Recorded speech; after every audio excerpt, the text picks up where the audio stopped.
Good evening, peeps. I'm Auriel Grace, and sitting next to me is Kendra Lockhart, and we're doing the astrology show tonight. So, well, everybody gathers because last week we had an issue with Facebook, and so if the issue continues with its crazy algorithms, we may just run over to YouTube, run the show through YouTube on Sunday nights because Facebook is being weird. Just to give you all warning first, I'll let you know if it happens. Hey, Iris. Hey. All right. So um, check out World Awake at worldawakeinc.org. It helps to bridge our interfaith and inner spiritual communities by linking spirit, service, and care providers. So check it out, see what you think. I'd like to know what you think. We're going to be updating the website pretty soon. I'm pretty excited about that. Yay. All right. So it's my birthday, and every year for my birthday, I run a special on intuitive readings and energy sessions. It's $60 for 45 minutes. You need to make an appointment with me, though. Okay. So you can text or email me at agangofgirlsinc@gmail.com, and we'll get your appointment set up. Okay. All right, so I have a huge thank you to all of those people who downloaded Haunted, a Psychic Story last week, and who are downloading Angels, a Psychic Story, like this past week. Um, we really did great on the downloads. Oh my gosh! So if you could review, that would be so awesome.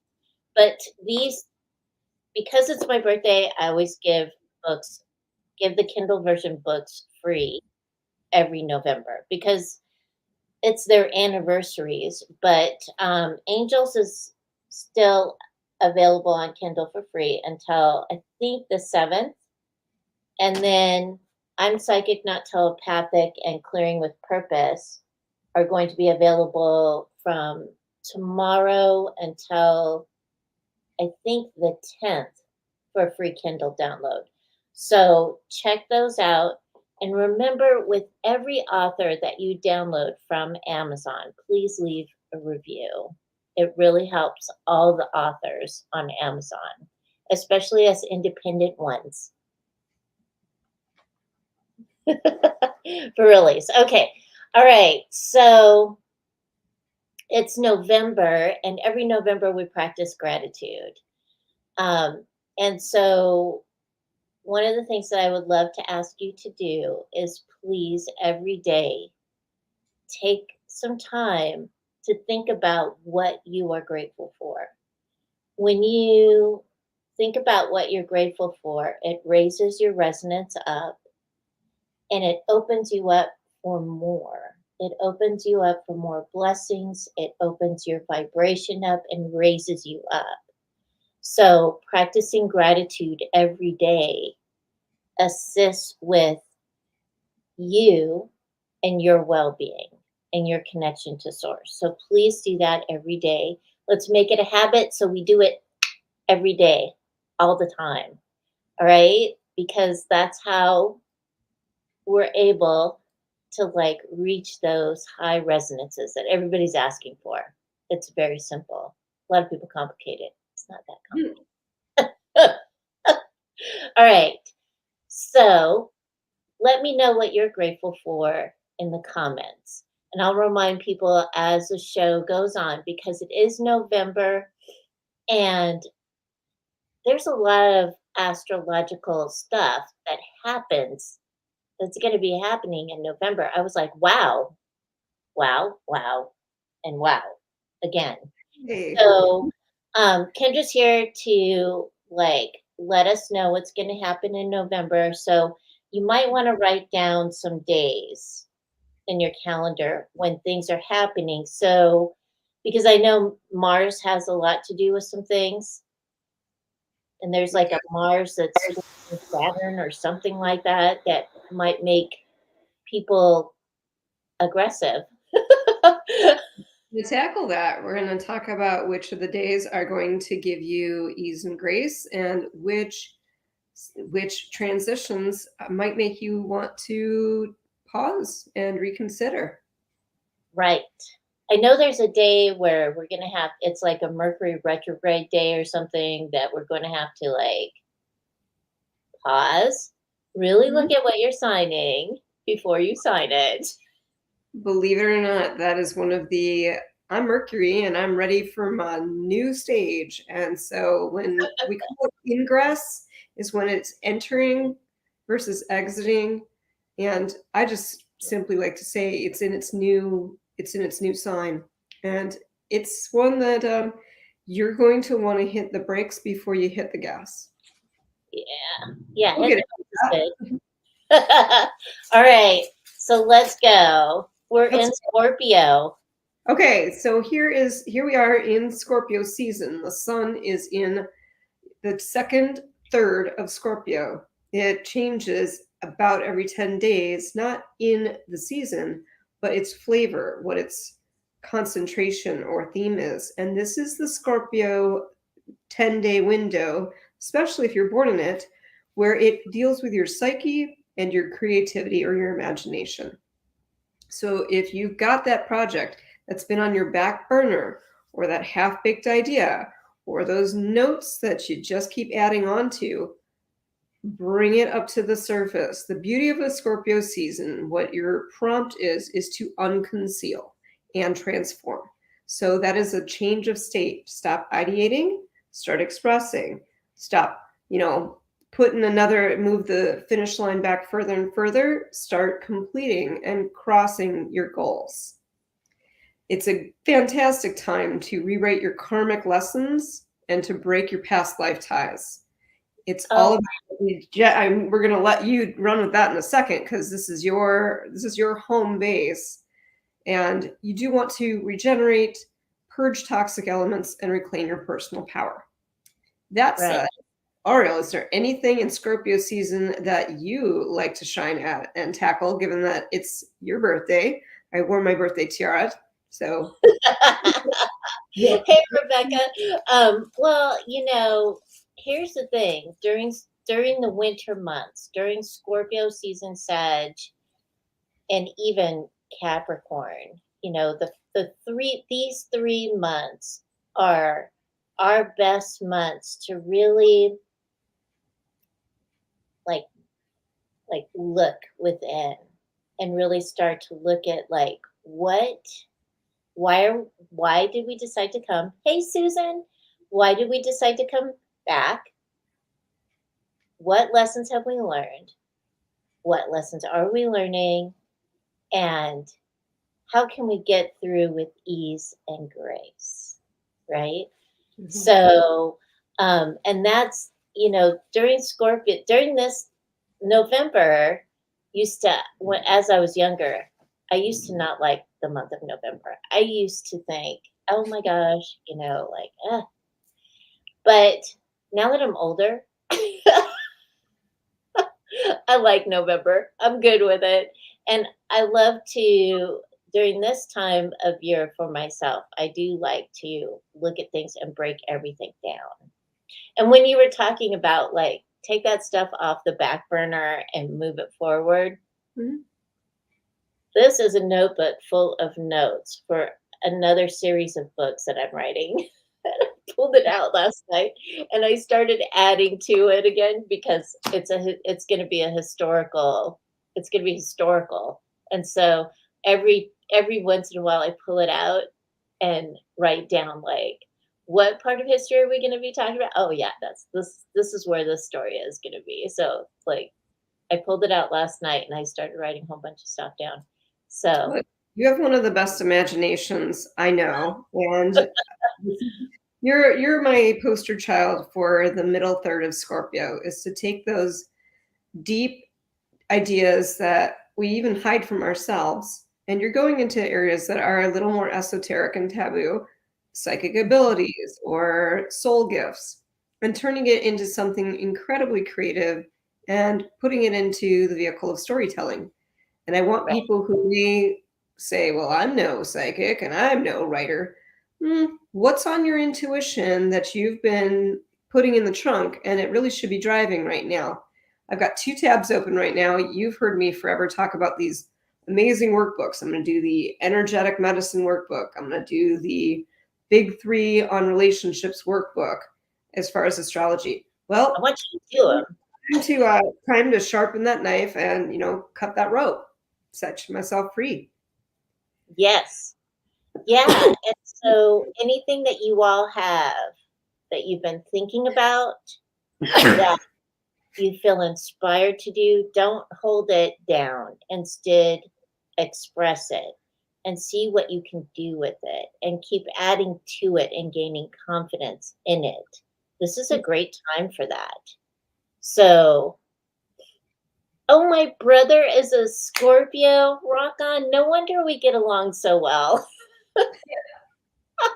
All right, Tracy. So, so here we are. We're in Scorpio season, y'all.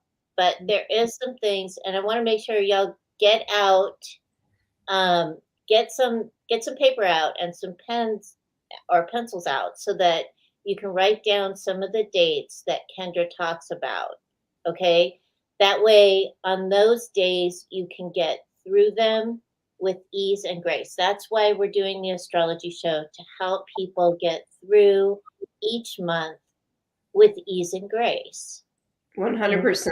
This is to lighten up your life experience. That's part of what your goal is down here, is to find the optimal way within and through this adventure. And so Right. I hope you have your pen and papers ready, because what I'm going to do is break this into 2 parts. We're going to go through all the dates where the changes happen, and that's where you take note and you make your adjustments. Then we'll finish off with the 2 moon positions, and that's when you get to have your little activity. It's when you get to do something that's going to, benefit you. You're going to reap what you sow and take care of yourself. But I want you to look externally first. So this week coming up has not 1, but 2 changes of sign. We have Libra on November 8th. That will take on Venus. Why do we like Venus so much? Because her dominion is beauty, value, and worth. Love falls into that. How do you love? How do you like being loved? What makes your environment beautified? And do you know your worth? And do you understand what is and isn't worthwhile in your external experience? Now, Venus loves being in Libra. It's a sign that she is the ruler of. So she is watching over and in her best and most familiar element in Libra. If you are that much of a beauty and love and value and worth body, then of course you're going to enjoy a season that is a rebalancing and a harmonizing. So this is where you take a look at your point of view and you pull it back from being so black and white, and you look at your relationships and you stop having those face-offs and those stinginesses, and you make pleasant music with yourself and the other. And you've got time, and you got it in 2 different seasons. You can do it in Scorpio, you can do it in Sagittarius. Venus is sticking around in Libra for a little bit longer than just a sun sign. Oh, cool. Yeah. And so if your relationship, let's just say that your stuff at work or your stuff in, the heart life has been a little compressed or a little puritanical, I should say, is that we're getting a little, nitpicky. Venus does not enjoy being in Virgo. And so she's ready for, a homecoming. And this is her time to do it in Libra. Now on November 10th, we have Mercury, and this is the one I want you guys to watch out for. This is where we're putting the brakes on before we hit the gas. Mercury is going into Sagittarius on the 10th. Mercury is in charge of how you speak, how you listen, how you learn, and how you agree. So again, it's when you say contracts, What you want to do wisely with this is spread good news and ideas. What goes around comes around. You want to Right. stop ideating and start expressing. However, Sagittarius is a very unbridled sign. And if you give your communication a chance to leap before it looks, it's going to be more challenging to undo that than it was to get involved. So your entrance into a mess is going to be brief. Your exit, not so much. So hold your horses literally in the way you're listening, in the way you're speaking, in the things you think you understand. Do not be a know-it-all on this day, and read the fine print on anything that you're getting yourself committed to or coming into an agreement with. So this is a really good day. The 10th of November is a really good day to practice presence. Yes. Happy birthday, Tracy. So on November 10th, write it down on your calendars, y'all, okay? Because we need to practice our presence on Friday, the 10th of November. Mm-hmm. It could be a day of great news, but don't get so swept away that you've signed off the farm. Right. We don't want to sign off the farm. Oh, no. We like the farm. Don't win the lottery and then give the ticket away to somebody who needs some scratch paper. Don't be foolish. Don't do that. All right. So everybody here, everybody's in chat. Put in the comments what you are grateful for. Let's see what you're grateful for. I want to see this chat move. All right, because it's already moving. It'll be very fun for you. Think about it. What are you grateful for? Put it in the chat. Okay, so next day. What's our next date? So we've got two. Those two happen in this Scorpio season, and the next two happen in Sagittarius. On the 22nd, we have the sun moving into the sign of Sagittarius. Time for Scorpio to shut it down, and time for us to open up for business in Sagittarius season. What does the sun have to do with our lives? Everyone loves saying, you're a Scorpio, I'm a this, I'm a that. It's more important to look at your rising as far as who you are. What the sun position does is it's in charge of self at its idea level. What is your path? What are your tools? And what is your methodology? So I can speak to that. I've got a Gemini rising. I love a good story. I am a masterful communicator, both written and speaking. I can bridge a misunderstanding in a snap of a finger. My sun is in Pisces. My tools are Pisces gifts, intuition, art, and compassion. I don't run around being that version of myself. That's what my secrets are to get things done and to go through life. So with the sun in Sagittarius, the tone of the season is going to be adventure, manifestation, development. We've just spent time going within and looking and unconcealing. Now it's up and out. Every season builds on the next one. So now we've got all this stuff that we pulled up out of the basement and are ready to pack our bags and go somewhere with it. Create something with it, develop ourselves through that motion.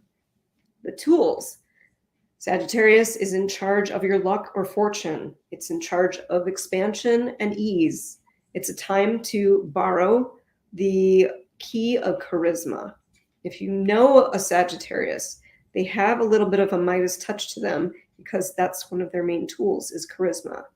They can sell ice to the Eskimos. They can open a door that has been stuck forever. They can pull that sword from the stone because they have an overwhelming optimism in the, well, of course it would work out. Why would you think any different? Right. I'm a Scorpio with Sag rising. Oh my God. And she's one of my emergency hotlines when it's hitting the fan. And look it off. It's going to be fine. It is. It's going to be fine. Everything will be fine. One of these days, I'll show her my dictionary of what my version of fine is, and I'll want her dictionary so that maybe I can like find the intersection of fine. But So we've got Iris and Rebecca are Sages.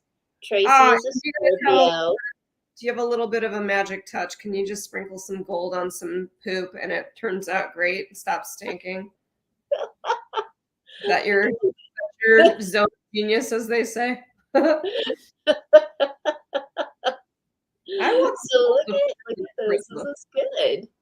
But All right. being that Sun enters the sign of Sagittarius, we all get to borrow a little bit of that. So the end game of this season is refine your philosophy now that you've been exposed to this ease. Check in with a stronger set of ethics that are a little more inclusive for people that you might be excluding. Crystallize your wisdom, because when Sagittarius goes on adventures, they come back fulfilled. You can't go to a foreign place, which is part of Sagittarius's game, and then come back without some level of eyes being opened and more knowledge. And then last but not least, check in with your higher learning. What are you doing to make sure that the soul is getting better ideas and more input? Not just, hey, I learned to crochet today. What's the soul now getting as far as its studies? You can send that part of you, your spirit, off to Hogwarts and come back with some new superpowers in Sagittarius. Right. And the last planet that we have that's changing signs in the month of November is Mars. Oh, Mars. What are you? Mars. Mars is in charge of action, ambition, and aggression. Now, Mars has been in Scorpio, which is called Don't Poke the Bear. I might surprise you with what I can do. It's fine. And actually, it's very useful because we all, nobody gets out of the Earth camp without having to have a good fight or 10 or 100. The fact that Mars is changing from I'm in action, where, well, if there's benevolence and ease and expansion, got it. What are my ambitions? Time to manifest, take those things off the back burner. Mars will help me do that. Aggression. Ooh, Mars is incredibly flared up in a sign where there's optimism and expansion of Sagittarius. It also could be the pride before the downfall, as you could fall with that Mars aggression, ambition, and action into excess. And we were right on top of the all-you-can-eat holiday, which I dread. We're right on top of laziness and complacency. And I want to bring this up because here's a classic example of Sagittarius, and now we're adding Mars to the fire. At the Thanksgiving table, at the holiday table, more family feuds happen at Thanksgiving, a time of excellence and feisty fire sign, than any other holiday gathering. We do not throw down at Easter. We don't throw down at Mother's Day. We don't throw down at graduation. We don't throw down at New Year's. We don't throw down at Christmas. Oh, hey, Thanksgiving. Wow. Yes.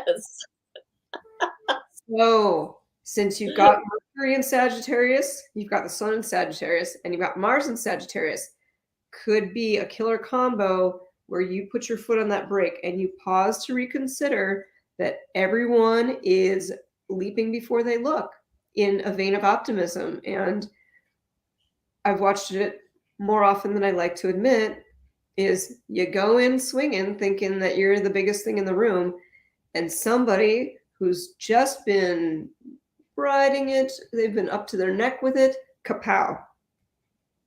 So everybody be cool for Thanksgiving. Yeah, keep it cool in Thanksgiving. Cool. And you can borrow a page from my playbook. You can opt out. You can just stay in your jammies and order sushi and binge on movies. I've got one of my good clients who is doing Thanksgiving the weekend before so that it's not the full family gathering. Maddie's in agreement. Yep. Here's my gratitude. Here's what Here's what and who I appreciate all the time. No, So it's not about zipping your mouth, no, Rebecca. It's about being present and allowing everybody to just be who they are.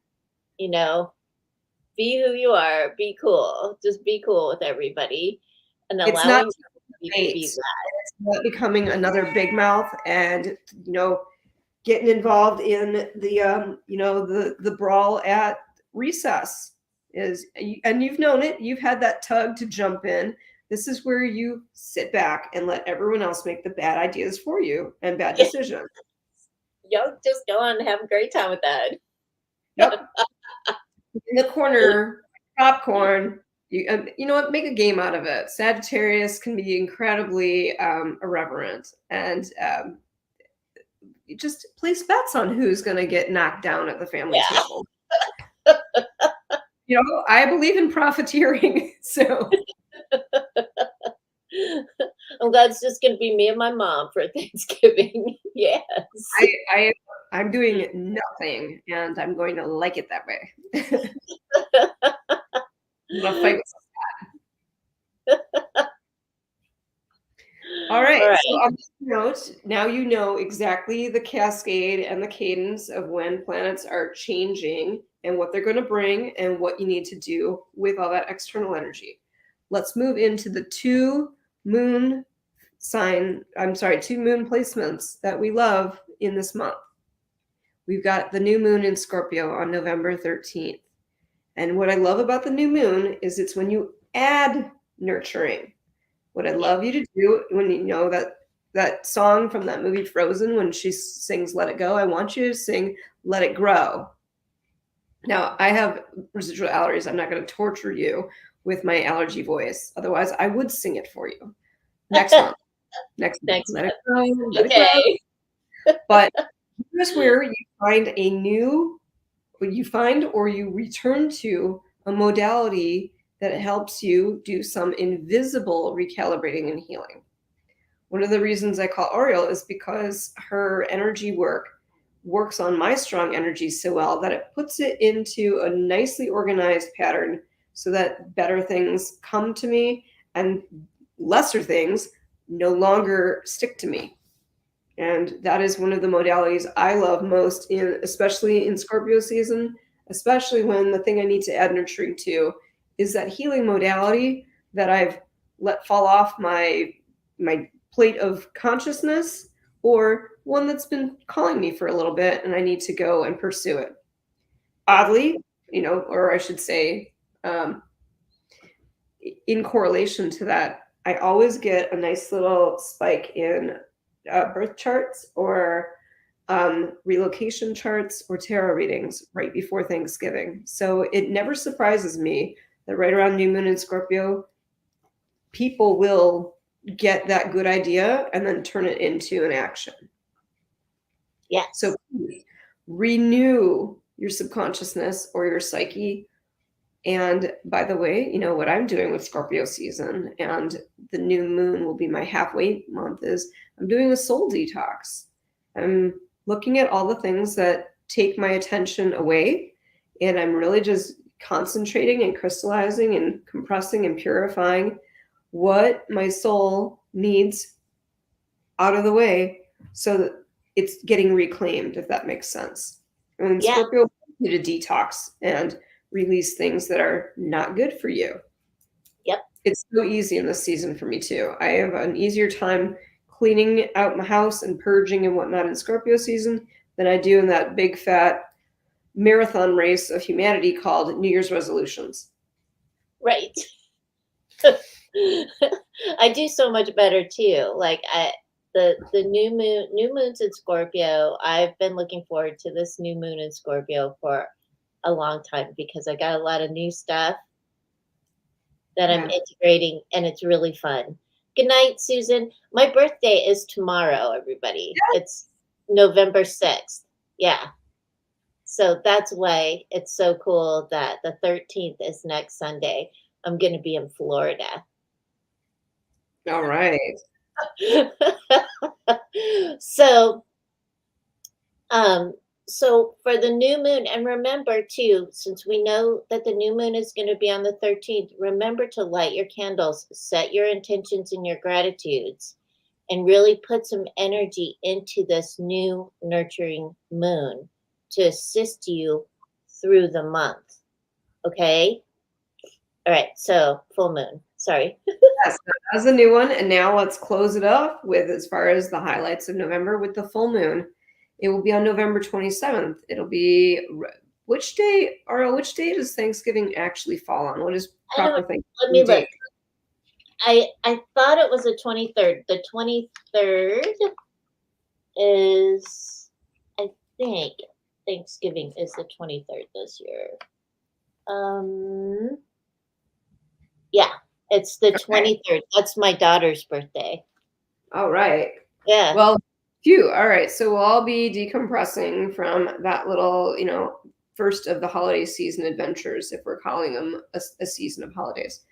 What I want you to consider is the full moon is where you can sing Let It Go, is this is where you release. And with the full moon in Gemini, and Gemini is the master communicator of the chart, and it governs your third house, which is how you are, what was your formative style of learning and listening with yourself and others.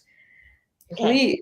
Please release. Please, I implore you, please release your dead conversations and your old communication styles. I have a piping fresh example of calling it off. As far as I'm already practicing, as I explained to somebody, I wanted some empathy today.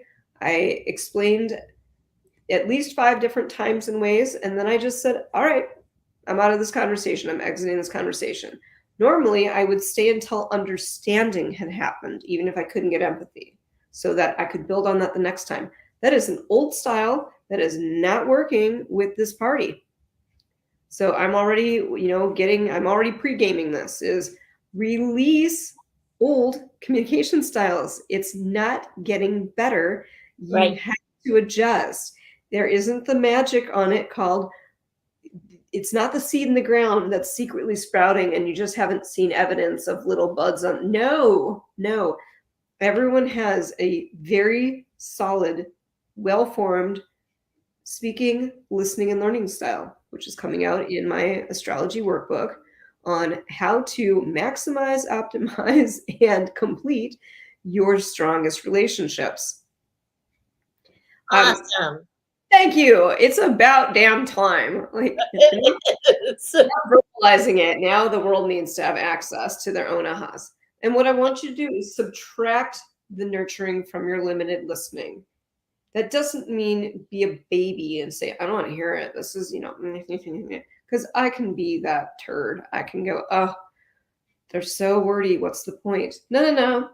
The limited listening is when you're not getting stronger at being indifferent or detached to the words in the room, the words in your space, the talk in your face.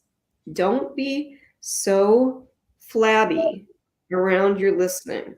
Now, if something is abusive, but you should, at this point, have developed a resistance, not a tolerance, a resistance to an uncomfortable conversation or a dislikable topic in the name of your long game is a strong game. Is, you know what, those little rapid fire reactions versus tempering that down so that there's some stamina and a little bit more marathon is going to serve you well. This full moon in Gemini is coming to help you out.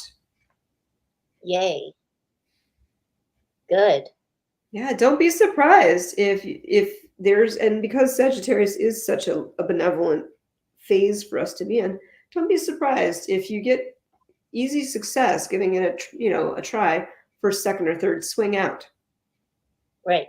This is not something you're going to have to hyper develop, and it's not going to be one of those Amish adventures where you have to shear the sheep and weave the wool and stomp the berries and dye the yarn and make a sweater. And no, it's not going to be a forever process. Please.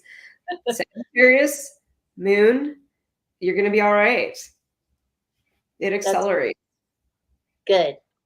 because we all need, we all do need to like really think about how we do communicate and how we're able to like get the words out that we need for others to have an understanding so that the energy keeps flowing in a good way, but old ways of communicating with the same person who doesn't get it, we sometimes have to just step back and go, okay, what words do I need to say? Or what words do I not need to say? You heard, telepathy, you set me up.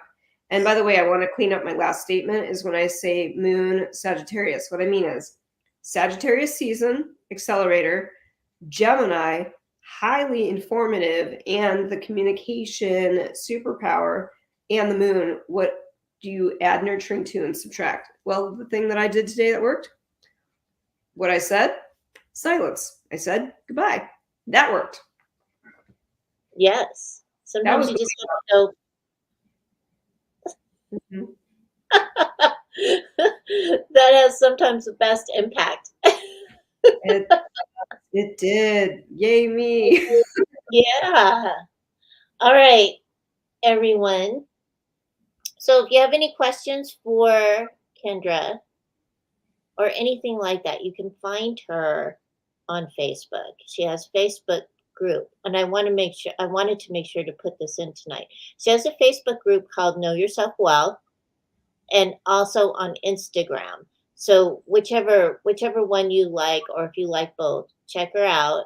And if you want your chart done, get a hold of her too, because she does charts, and that way you all can see, because I astrology is nature, it's natural, and the way we can work with our natural elements, the way we can work with our charts, where we like this. One of the reasons why I try to publish books in November, and I try to publish books in June, is because those are the 2 months I know that are the best months for me to publish books. And so that's why I celebrate anniversaries in November, because most of my books have been published in November or at the end of October. So knowing that little thing has helped me with success in getting the books out and getting them to people, and people are attracted to them during that time. It may be a different time for you to publish, or for you to do speaking things, or for you to find a different career. But through your astrology chart, you can find days that are your best days to do these things to help you with your life. And so I always encourage people to get your chart done so that you can chart out your year and see what's going on and how you can do it in the best way, so that you don't feel like you're you're in a standing position and you're not moving forward. So for those of you that are looking for guidance, get your chart done. Okay? And that may assist you with making decisions for 2024. Because for the next 10 years, it's going to be the world is going to be an interesting place. There's so many changes that are going to happen, and some things aren't going to be that great, and some things are going to be greater. So we want to make sure we're doing the best for ourselves and being the best example that we can be for others. Yeah. So it helps you know yourself well at the way that you were built versus the way you might have been engineered through other things, such as the way you were raised, such as the skills you learned. And it's been a fun process to deprogram and get down to how I serve best. How can I be your best advocate? But at the end of the day, this is a calendar. It is like a board at the airport is what's departing and what's arriving. How much simpler would your actions be? How much better would your results be if you already knew? Right. Exactly. So that's why we're doing these astrology shows every month. So to assist you each month with ease and grace. So during the month, you know when is a good time to make decisions, when is a good time to just be, and when is a good time to just zip it and throw away the key. Mhm. so, so all right. So everybody have a great month. Have a great week, and um, please do me a huge favor. I know some of you are going to be watching this tomorrow. Please like, follow, and subscribe because it helps us. Like I said, Facebook and Instagram did some weird kind of crazy algorithm thing. I don't know what happened. Anyway, so everyone have a great week. Remember, keep your hearts open and align with the energy of love. And I'll see you next week. Bye. Thank you.